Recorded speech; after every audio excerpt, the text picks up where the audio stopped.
covering everything that you need to know in talent experience. People applying for new positions is like the cherry on top. With the technology to attract talent. Recruiters always know their best talent. The AI just learned that. They use that information. Inclusion efforts across the organization. Tell me what it's like to work for through associate story. Interviews with leaders in the industry. Talk about what's new in HR tech. What are the hot topics? We're here every week, folks. Weekly look at the latest and greatest topics in HR.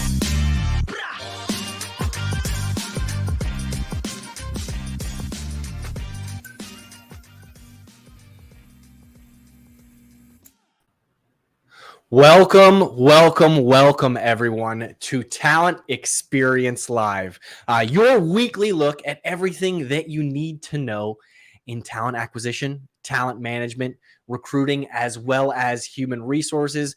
We like to say around these parts, this is the greatest show on the internet. And so far, no one has argued with us. So I'm gonna keep saying it until someone does. I am your host, Devin Foster, and Talent Experience Live, of course, is brought to you by the good folks here at Phenom, whose purpose is to help 1 billion people find the right job.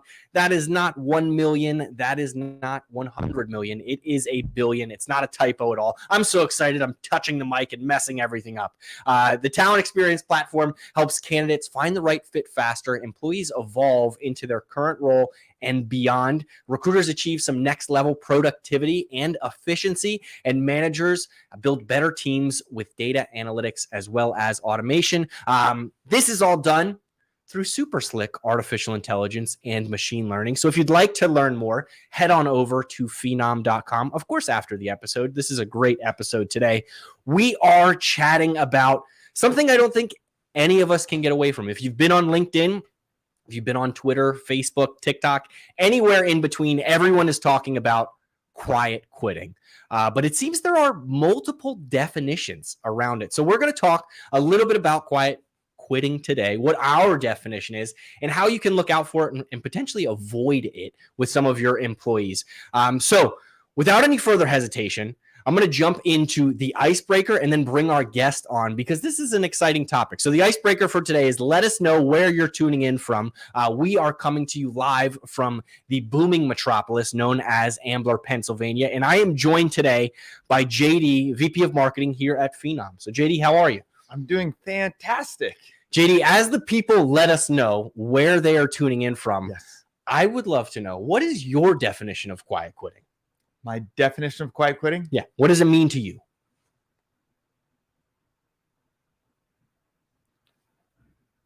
Is your Zoom frozen? Is there, or are you, what is quiet quitting? We're live right now. The people are on the edge of their seats.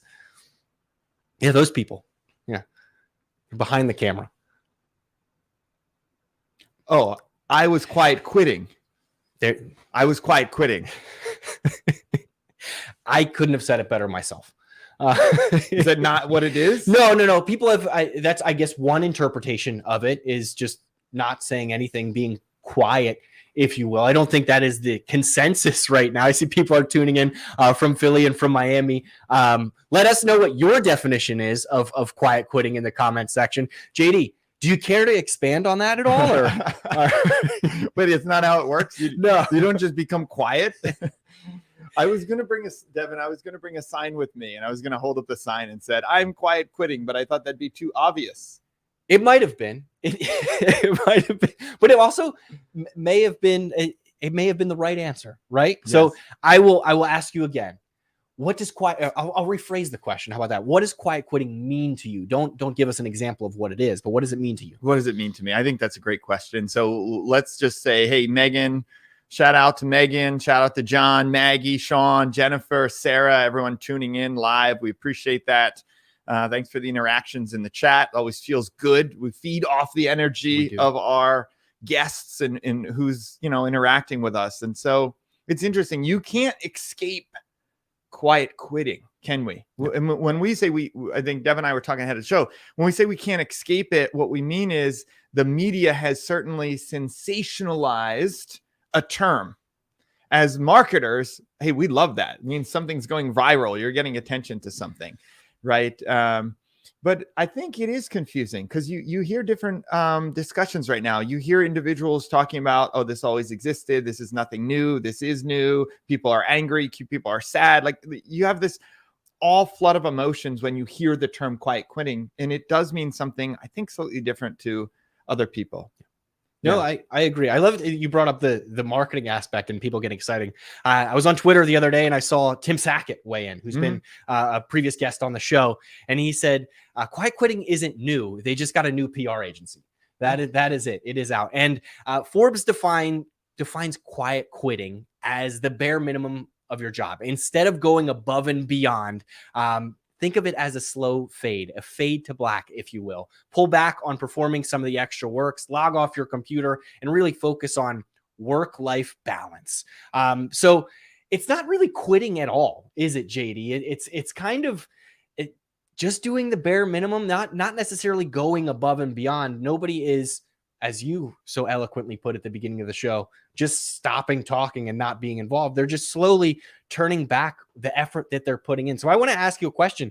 Have you ever seen this happen? And was it defined as quiet quitting when it was happening when you were managing a team? Well, I think, you did put me on the spot and you did ask me kind of, well, how do I define it, or what do I think about it? And so let's explore that. And then let's get into some of the deeper questions that I'm excited to talk about today. You're excited to ask, and I want to hear your opinion too.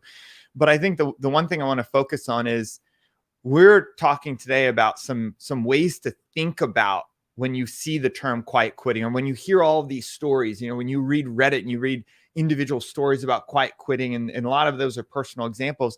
You see what you're talking about, the gauntlet of extremes, right? Whether that's someone,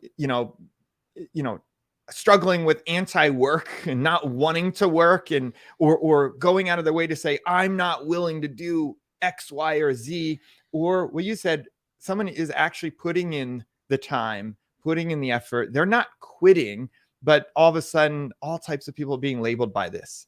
What I don't love about quiet quitting right now is I don't love the negativity around a lot of this.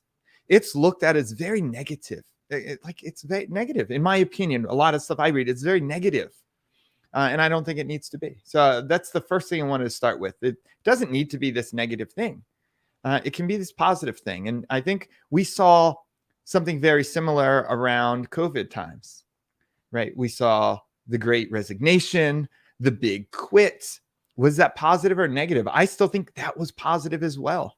Yeah, I agree to your point.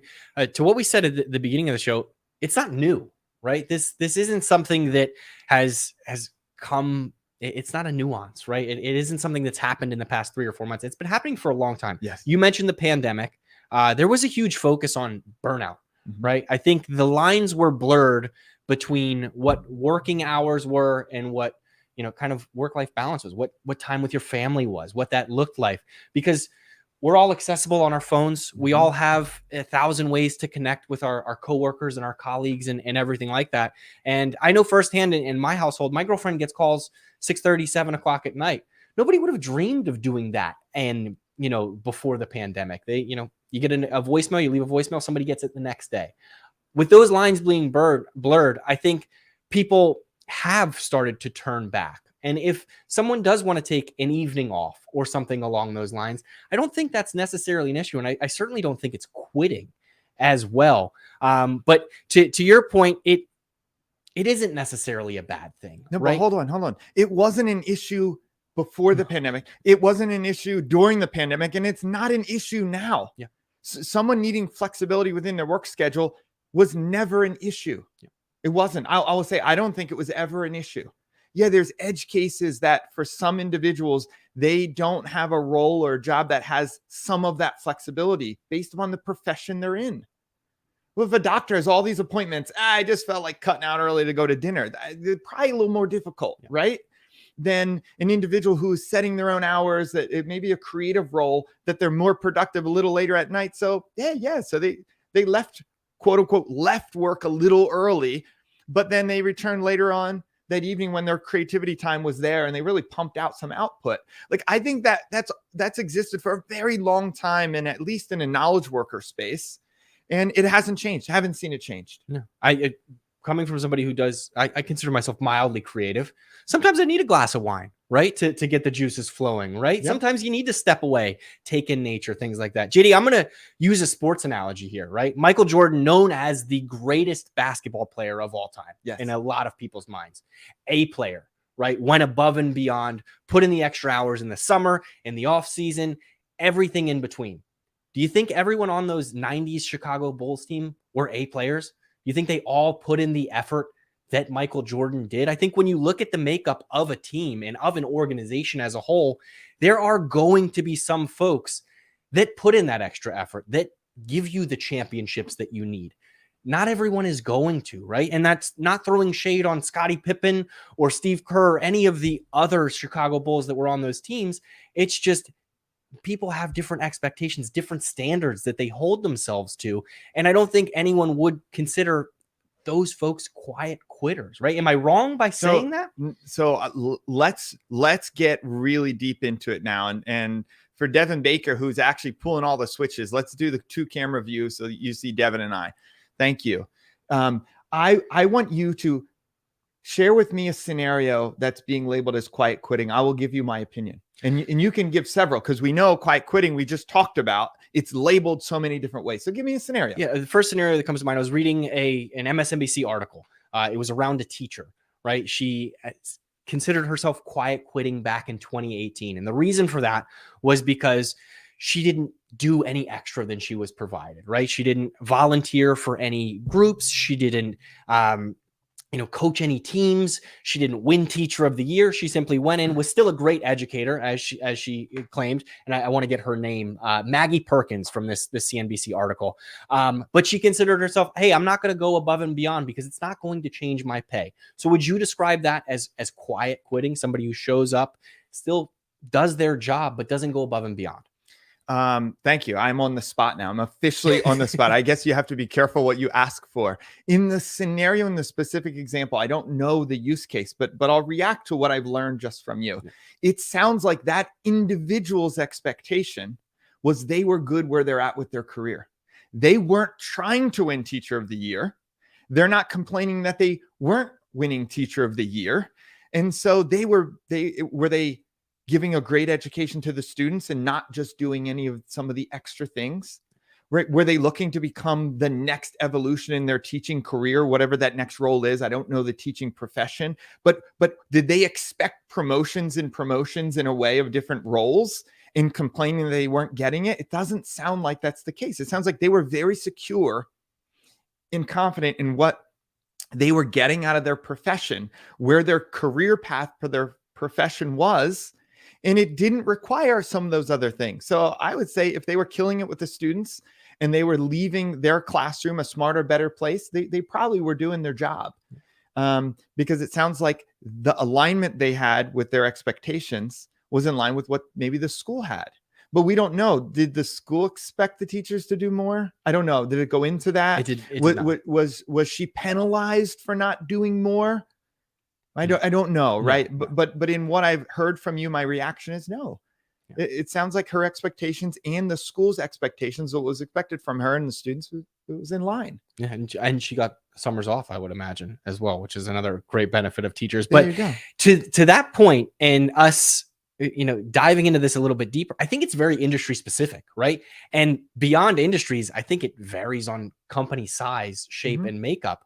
When you look at banks, for instance, we're all familiar with the term banking hours, right? Yes. I'm working banking hours, right?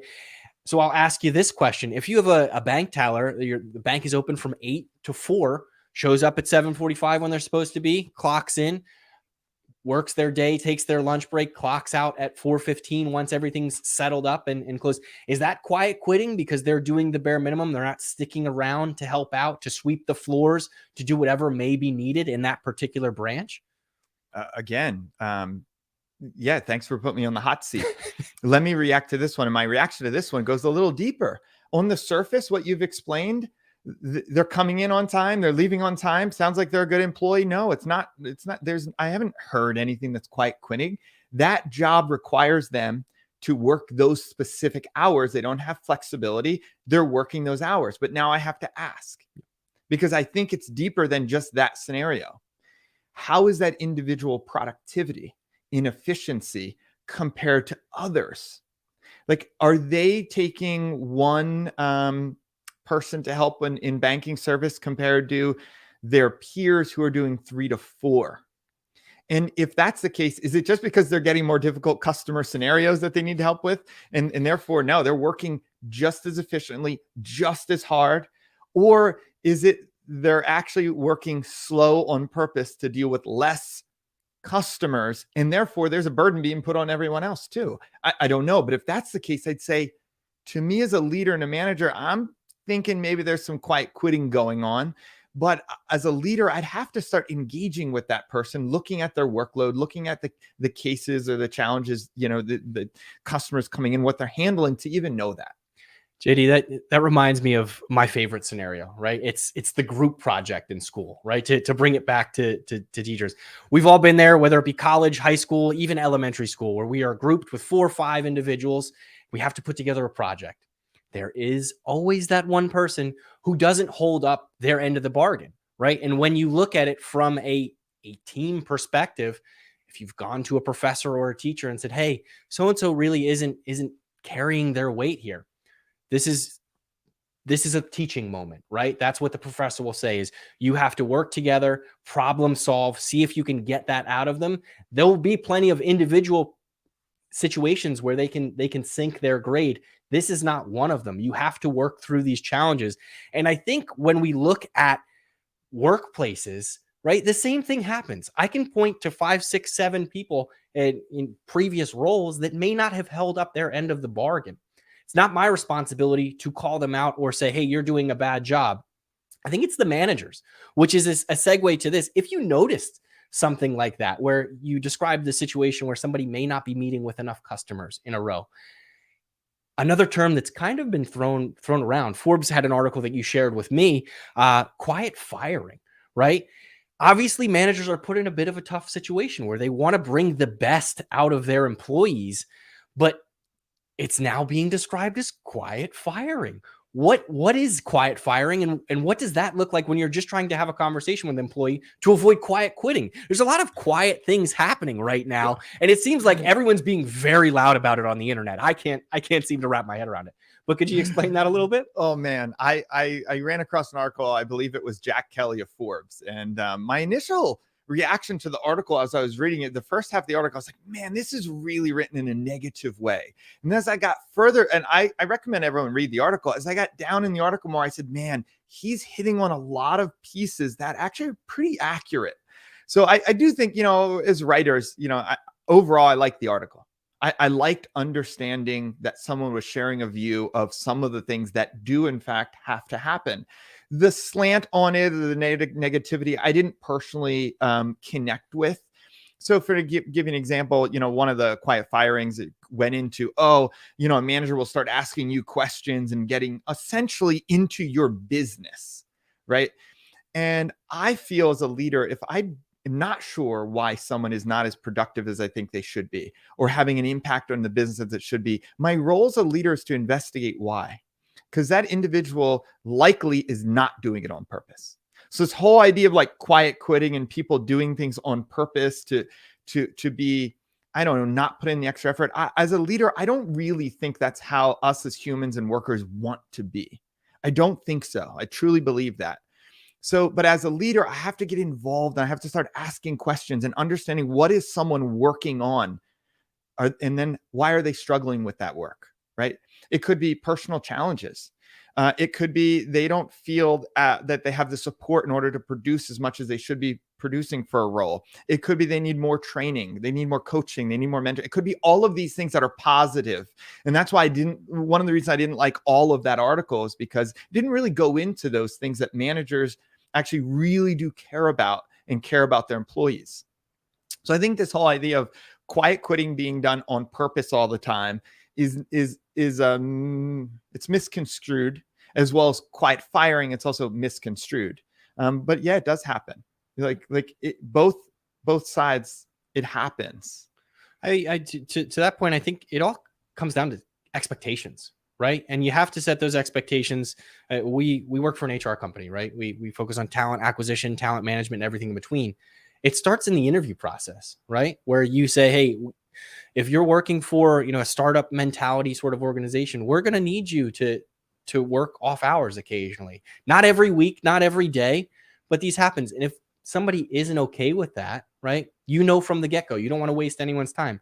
And from a talent management perspective, if you are concerned, I think it's asking what's going on in people's personal lives. Don't force them to give you an answer, but create that door of, hey, if you have something going on that is affecting your work, we can talk about it. We can work through that. And also setting those clear expectations of, it's not about logging in at 8 and logging off at 5, right? It is getting your work done. If you have an A performer that works fantastically, the way quiet quitting is being described, if they log in at 9, do their work by 4:30 and they're offline, that would be considered quiet quitting. But as a manager, if they're doing all their work, it's probably not. And I think a lot of this stems back from what you mentioned, which was the tsunami turnover, right? The big quit, all of these things where folks started to jump to new opportunities, right? And money was being thrown around. The economy was booming. All of a sudden, things have slowed down. Those jobs aren't necessarily there anymore, right? Folks may have switched roles and not been happy with where they're at. The expectations weren't set in the beginning. So I don't think this is a new thing. I think it really comes down to kind of level setting and understanding where your employees are. Am I way off with that? I don't think you're way off at all, but I want to go off on a point or two. Yeah. I want to go off on a point or two. The employee who's putting in their required, quote unquote, required time, not willing to do anything else outside of that time, is that quiet quitting? Because that's some of the scenario. And my answer to that is, it might depend. If you find yourself in this situation, are you as an individual in an organization that requires on a daily basis individuals to go, like your work and your workload to go kind of above and beyond? What's above and beyond? Well, it's a very, very ambiguous term. Do you generally have to put in 8-10 hours a day? Okay. If you're not willing to put in 8, 9, 10 hours a day, does it mean you're quiet quitting? To me, no, it doesn't mean you're quiet quitting. But to me, it means there may be a misalignment between what the company's expectations are of that employee and what that employee's expectation is around the company they work for. One is not right or wrong. And I want to be very clear with that. One is not right or wrong. But to me as a leader, there is a clear misalignment about what that individual as an employee needs and is looking for and what that company is or isn't looking for.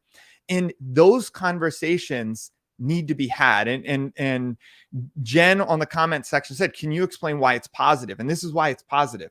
It once again allows us as leaders to work really closely with employees to have these conversations around alignment. And I can't stress that enough. You need to have alignment conversations. Why aren't you willing to go above and beyond? Well, what's above and beyond? Well, above and beyond, we have this big project due. Are you willing to put in the extra time to do this project? No. Okay, why? Well, I have a lot of personal things going on at home and it's distracting me. Okay, is that temporary thing? So you have the desire to do the extra work, but right now in your life, you can't take that on. Completely fine. Not quiet quitting. No, I'm not willing to do that. I want clear separation between work and personal. I only want to put in 8 hours a day, period. I'm not willing to do more. Okay, now we have a problem. You are an amazing employee, but not willing to do that extra thing. So you probably need to look for a company who only also requires that 8 hours of commitment. You'll thrive in that environment where in maybe a different environment, you just won't thrive as much, right? So again, great employee, wrong company alignment, needs to find that right fit. There's no bad people here or wrong people here. That alignment and that conversation needs to happen. And that's what I can't stress enough about the quiet quit or quiet firing. It's an opportunity to have these conversations. That's really important.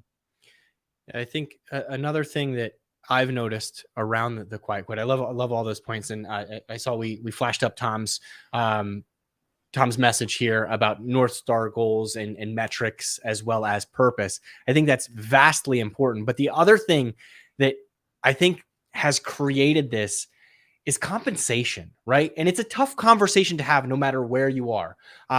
But it's a conversation that needs to be had. Otherwise, employees do quiet quit, if you will, right? If they're putting in that extra effort and they expect that next step in their career or that next raise and they don't get it, they're willing to not put in the extra effort. And I think that's shame on the employee at the end of the day. It's not an easy conversation to have, but you have to have it if you want to achieve that goal.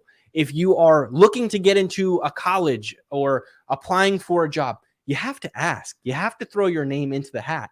You can't just go above and beyond and say, oh, hands off. I hope they notice, right? And for managers, if that conversation is being had, I think you have to set clear expectations of this is what we're looking for. These are company goals that we have to achieve, right? Because there's budgeting. There are things like that that happen. And I can understand the frustration that comes from going above and beyond and not getting compensated. But it's also, you don't get it now. That's not how, if you want extra compensation, you have to find an hourly job, right? You have to work some of those frontline positions where you get time and a half for overtime or something like that.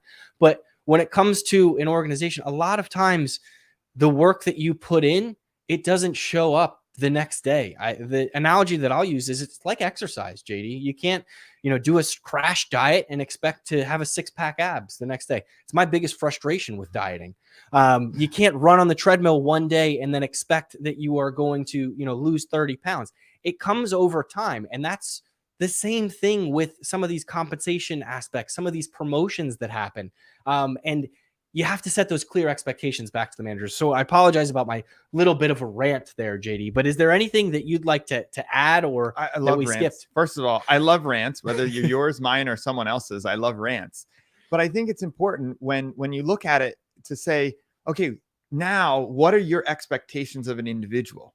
So if my expectation is I want increased pay, I want increased responsibilities, I want future promotions. Okay, well then leaders are looking for those individuals who are assertive in going after those goals. I am a leader. I look for employees who are clear to me about what they're looking for in their alignment is. And my role is to help encourage that by sharing, by giving stretch projects. And I expect them to go after it because my expectations are based on partly what their expectations of their own growth and career are. Again, when there's a misalignment, I'm not willing. I cannot, or I don't want to put in any of that. I don't want to take on a stretch assignment. Okay, well then, how are you going to achieve what you need to? Because the stretch assignments is probably giving you exponential growth. It's probably giving you a skill set that you need to hone in or work on today. It doesn't mean that you'll never achieve your increased salary promotions, but it's probably going to be on a longer time frame or scale than someone who is willing and able to. Sometimes it willing, not able, right? Because of other circumstances, but from who is willing and able, probably going to grow a little faster, right?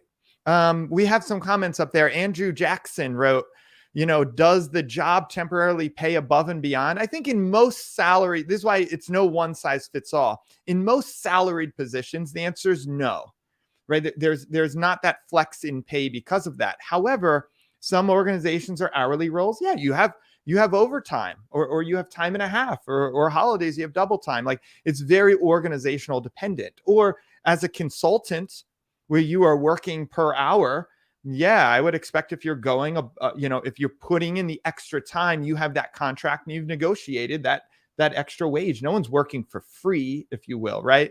So I do think it's very dependent on the organization, but most, salaried positions, the expectation is that, you are going to at times have to put in more.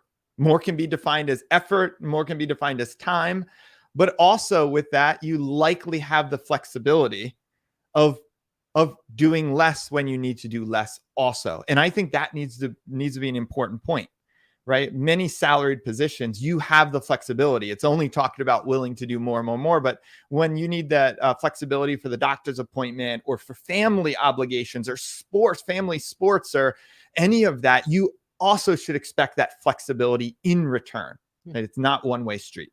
JD, and I think another aspect of salaried employees is year-round bonuses, right? Bonuses that come once a year. That's not baked into your gross pay. It is something that you earn with the extra effort that is put in. I don't think any employee should expect a full bonus or whatever. That's why it is up to X, Y, and Z percent, right? That's why they say that. They protect themselves in the contract.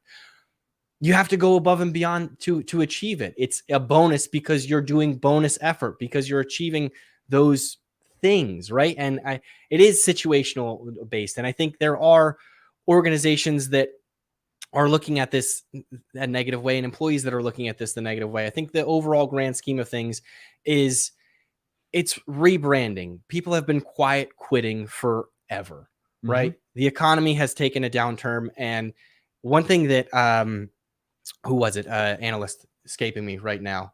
I don't want to say the name. I don't know. Okay. Someone out there had said, people are talking about the economy taking a downturn, right? And they're going to look to who's performing the best before they make cuts. We went through this. 2 years ago, right? With the pandemic, there were employee cuts all over the place. Some companies were fortunate not to have to do that, but a lot of companies did. And they looked at top performers. And I think that's something to really look in on yourself. I wake up every single morning with the anxiety that I am going to get fired. That's a personal issue that I have that I probably should talk to somebody about. But when you think about it from an employee effort, you should be doing everything to keep your job every day. And if that's just the bare minimum, that's great. That is for you.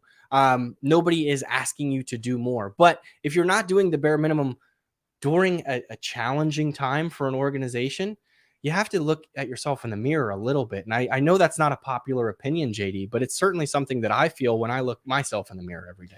I think a point to this topic, I touched on it a little bit. You've touched on a little bit. And that is, I'll go back to the alignment between what the employee feels like they need in their life and in their career right now. Now, notice I mentioned in their life and in their career. In most knowledge workers, that line is complete blur in balance. Now, you can say work-life balance, you could say work-life blend. The point is those two things are of equal weight, and it's the individual who controls how much they want to move in the family direction, personal direction, or work direction. I also strongly feel it's that individual's job. It's that individual's responsibility to understand that based upon their expectations and align themselves with an organization that fits. Okay. And again, you have an organization that is a startup environment. It's definitely different expectations than a company who's been around for 100 years, has hundreds of thousands of employees, has extremely detailed career paths that are defined for the next 10 years if you stay with that organization, compared to a startup that you're wearing many hats, your role is changing. The next 2 years, there could be 100, 200, 300, 400, 500 different new jobs created within that company, right? If that's not your environment that you want to work in because it doesn't align with what you need out of your career and out of your balance of family, then you need to take the responsibility to make that change. Right. And if that means quitting, it means leaving. Quitting doesn't mean failure. Quitting doesn't mean bad. This could be one of your best employees that decides right now for the next 2 years, they just need to commit more time at home. In this role or this company is not going to be able to afford that based upon what the company needs from the employees. That's not bad. That's the right decision for the employee and the right decision for the company. That should be talked about, encouraged, conversation had. That employee should probably be celebrated and a party for them as they're going and making that change. So I'm saying individuals take ownership of what you need out of your career and out of your life. Make sure that aligns with the company.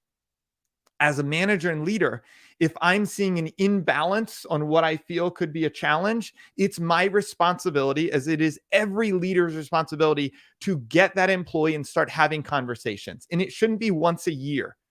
We learned this with COVID. It should be ongoing and active and proactive on both parties' parts.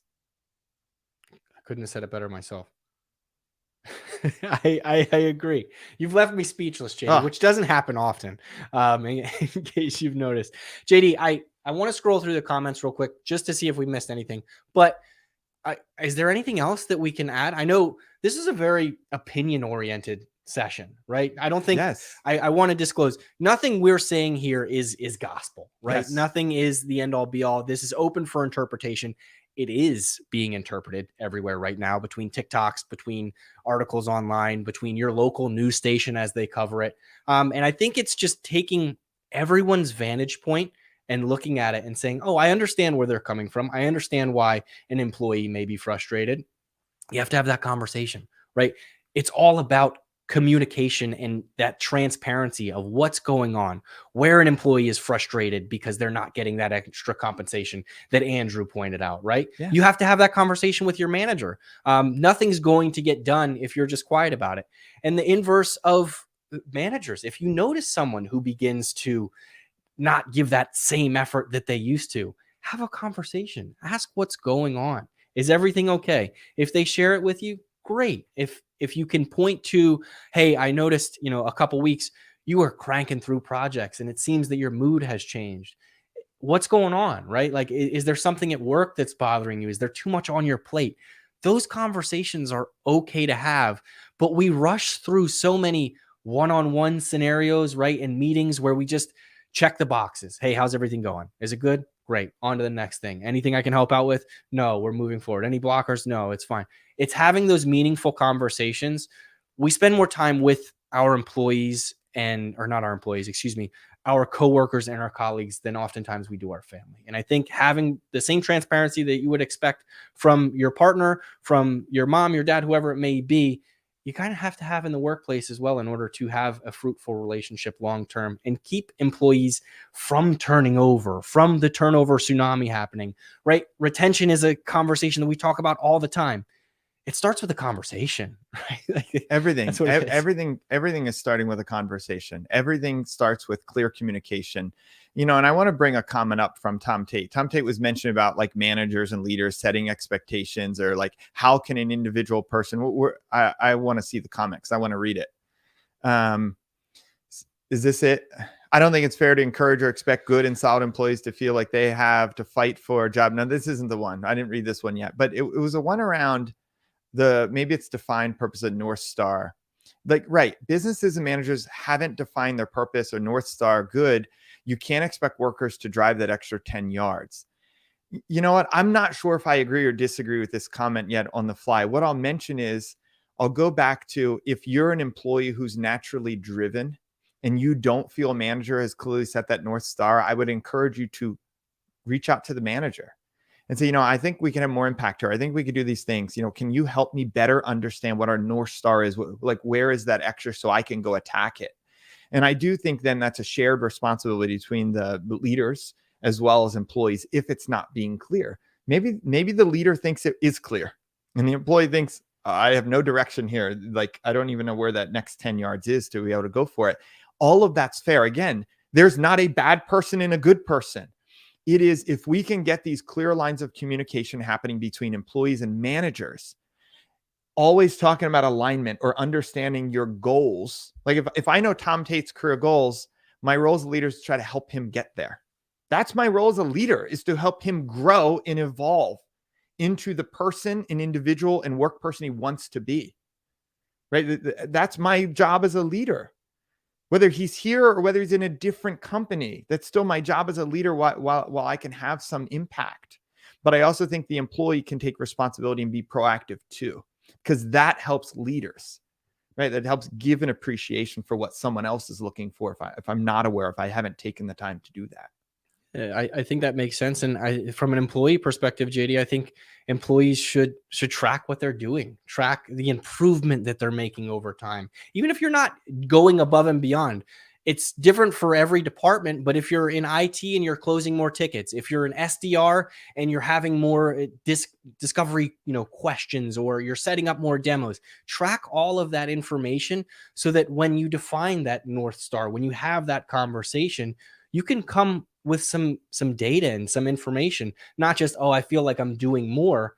You're going to get a better response if you say, hey, I've, put out X, Y, and Z videos, or I've answered so many phone calls at this call center. I've improved this particular IT issue 15 minutes faster than I was doing it 6 months ago. Like, those are great things to track and also help you improve as an employee. So we don't have sabermetrics like Michael Jordan does, right? Or anything along those lines where somebody is going to track this information for us.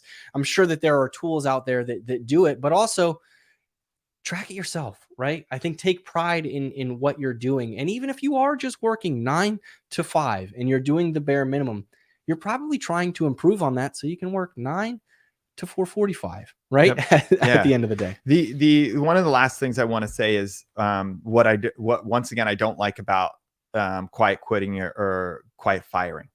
You're once again, those articles, a lot of the tone, it's pitting someone against someone else. And the media does this. It's natural because that's why you have something to talk about.